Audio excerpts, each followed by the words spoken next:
The Extremis Publishing podcast is endorsed by Heart 200, Scotland's most exciting road trip. Find out more at heart200.scot.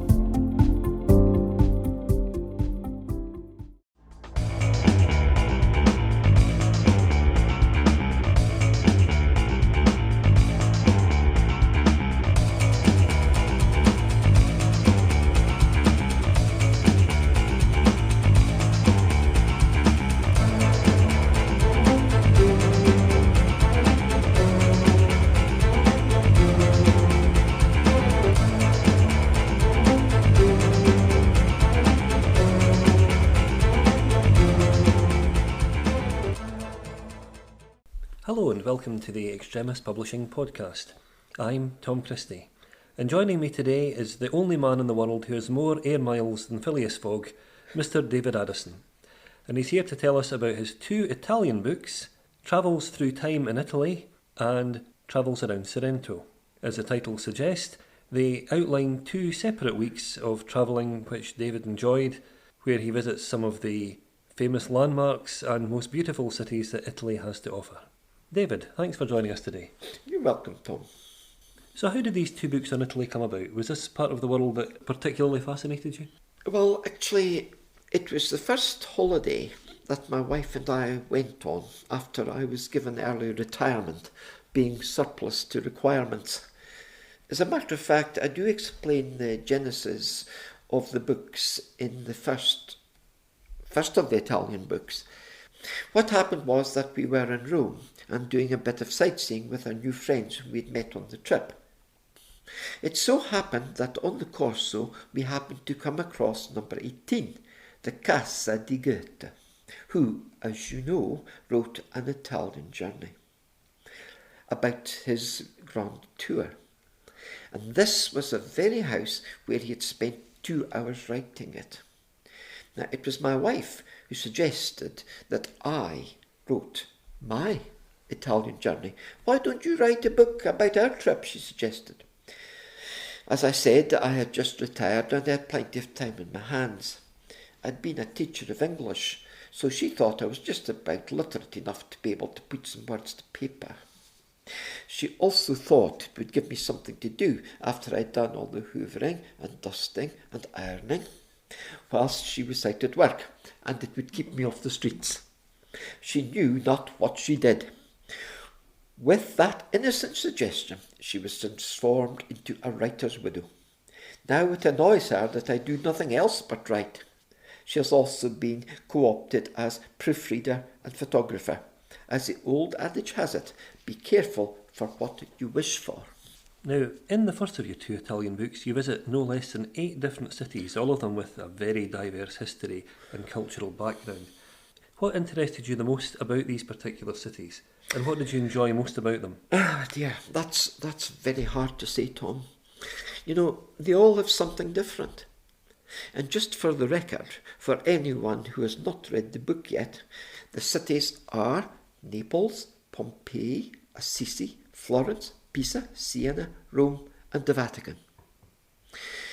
Let me answer your question by telling you about each one. Let me think about the best parts of each one, and I'll see if I can reach a conclusion as to which of the 8 I like the best. In reverse order. St. Peter's was pretty amazing, and the Sistine Chapel ceiling. The only thing is that it was mobbed with people, and the best way to see it would have been to lie down and look up, but that was impossible unless you wanted to be trampled to death. In Rome, that is also very hard to say, possibly the ancient Forum, although it is pretty hard to make sense of it as it covers so many years and periods. What I liked best about that was the rostrum, where Julius Caesar refused the crown 3 times, and Mark Antony incited the mob against Brutus after Julius Caesar was assassinated. In Siena, it was the scallop shell square of the Campo, where the Palio takes place. It lasts an amazing 90 seconds. It begins at 9:45 in the evening But you've got to be there by 2 o'clock in the afternoon if you want a good place to see, as there's so many people. And there are no toilets apart from the Fonteggaia. Not during the race, but we climbed the 289 steps of the Torre del Mangia, where there is a good viewpoint down onto the square. In Pisa, well, we didn't spend a lot of time there actually, but it has to be the Field of Miracles, consisting of the tower, the leaning one, the Duomo and the baptistry, of which I like that the best. It's a bit like a lemon squeezer with Gothic arches and blind Romanesque windows. In Florence it was the Duomo, particularly Brunelleschi's dome. We climbed to the top, and in the crypt is his tomb, a necessity for a Thanatourist like me. Or it might have been the Ponte Vecchio, with its pastel shades, with the Corridoio Vasariano running along the top, so the Medicis could walk from the Uffizi Palace on one side of the river to the Pitti Palace on the other, without having to mix with the riffraff. In Assisi, it was Giotto's frescoes in the Basilica of St. Francis. They have been restored, so I was seeing them as Goethe would have seen them 200 years ago, only perversely avoided the place. In Pompeii, it was just being there, to walk along the streets that Roman sandals had trod before me, and to see the fast food joints where the jars or dolia were set into the counter, the bakery and the lupanar, brothel, and not least the frescoes, both there and in some of the fancy houses. In Naples it was the Piazzo Plebiscito and the church of San Francesco di Paola. It is modelled on the Pantheon in Rome, all columns, curves and colonnades. So that is a short list, Tom.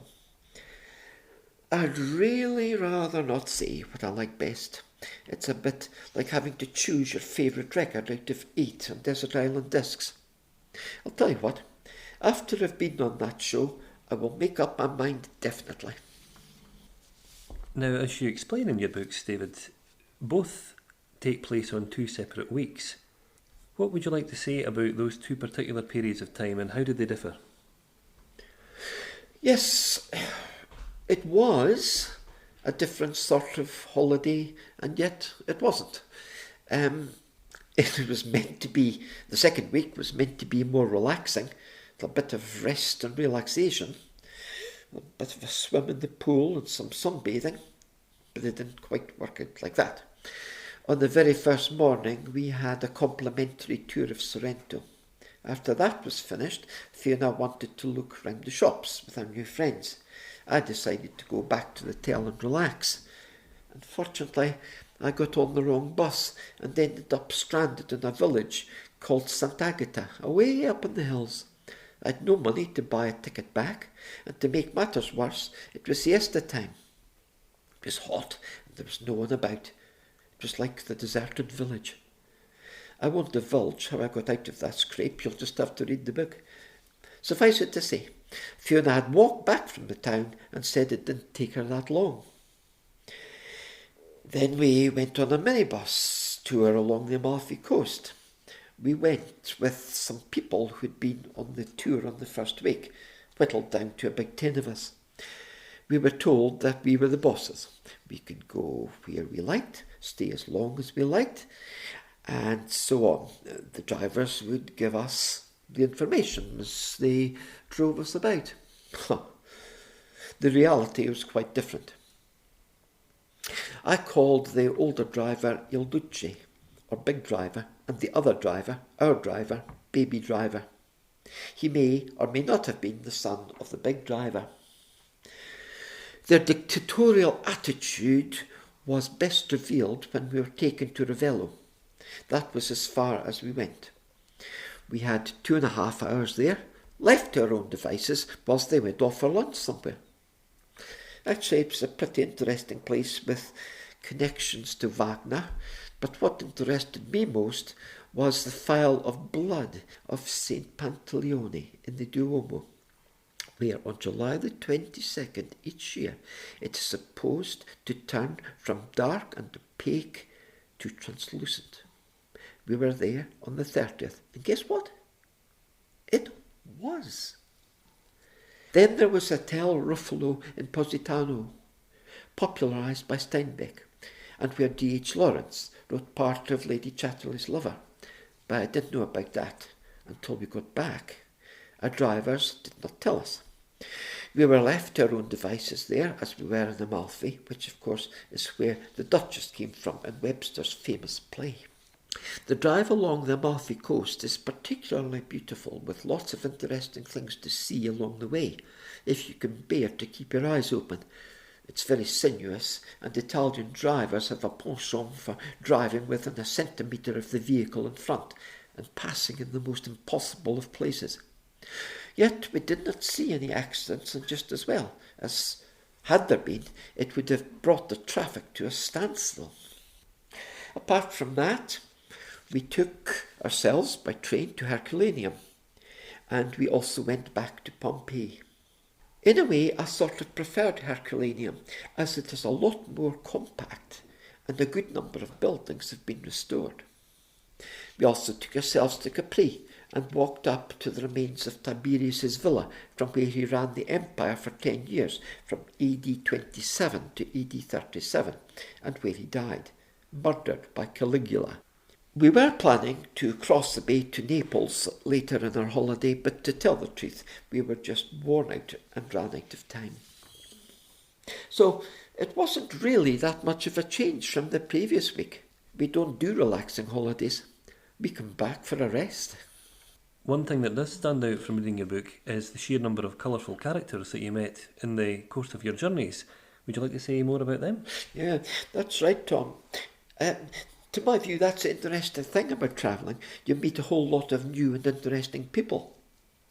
I wouldn't call them colourful characters exactly, but I had an interesting experience on my way back from the Bobbly Gardens in Florence.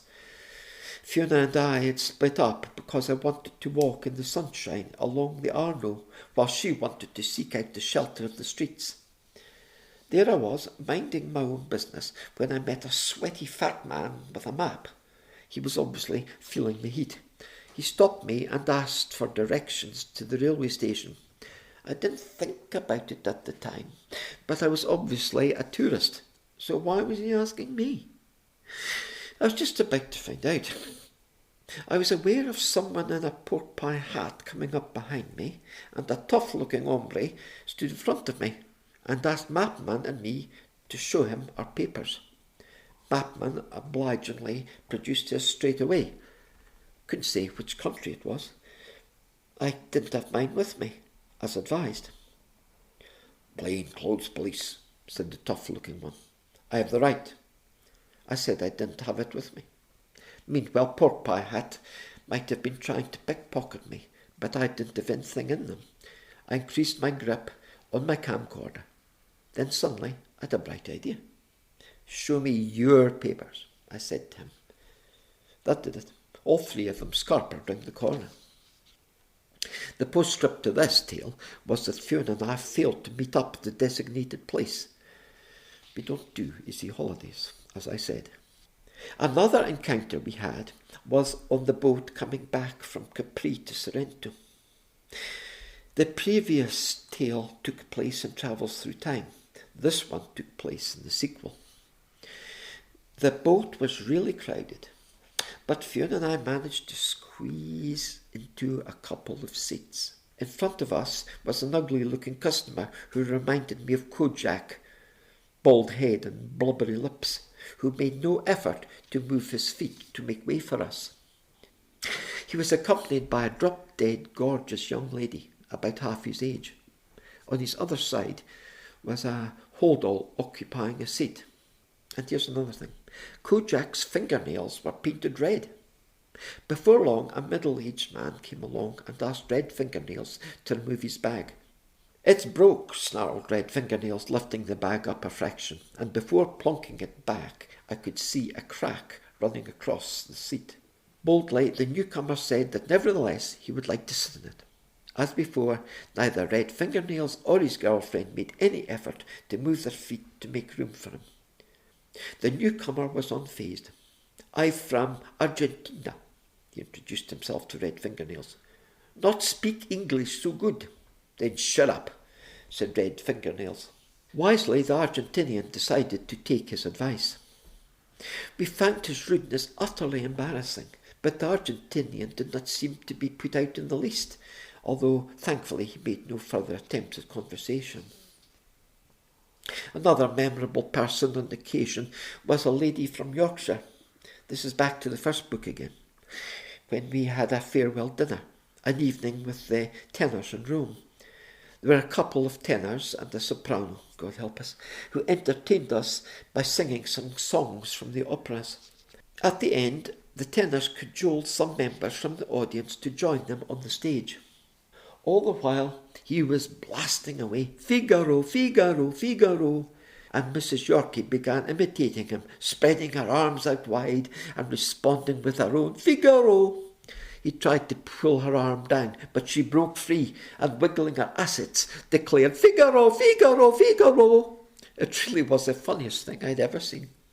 There were a host of other characters too, such as the mafioso maitre d' at our hotel in the second week, who made us sit where he wanted and made us order the wine before we chose the food, and who corrected my Italian accent.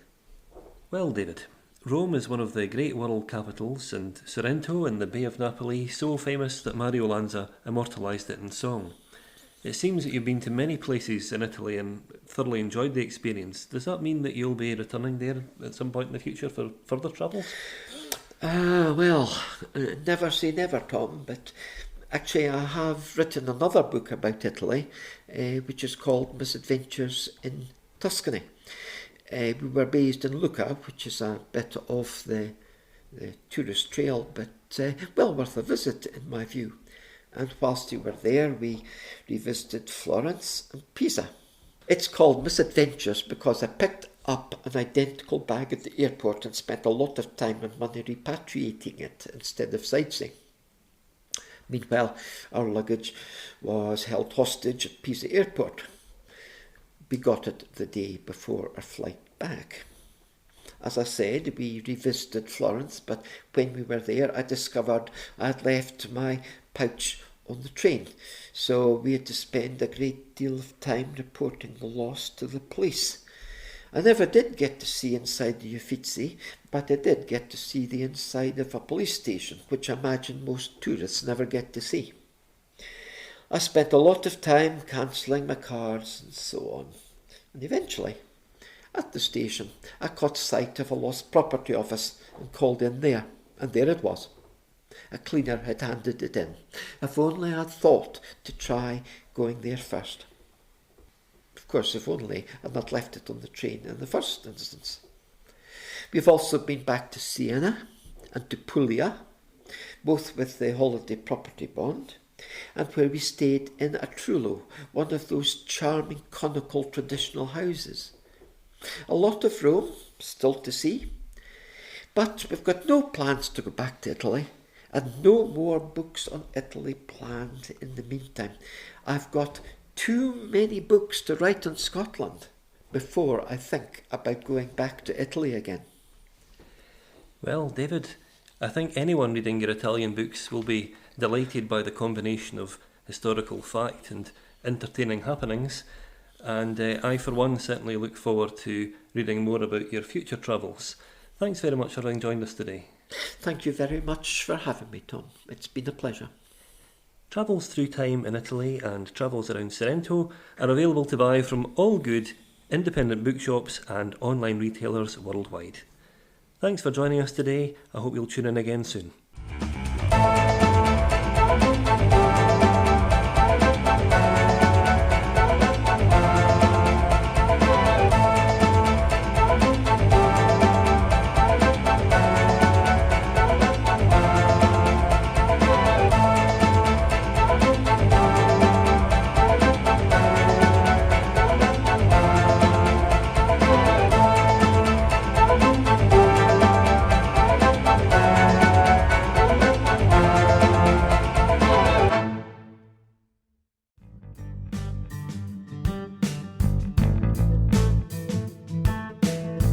If you would like to find out more about advertising on the Extremist Publishing podcast, please visit their website at www.extremistpublishing.com for details.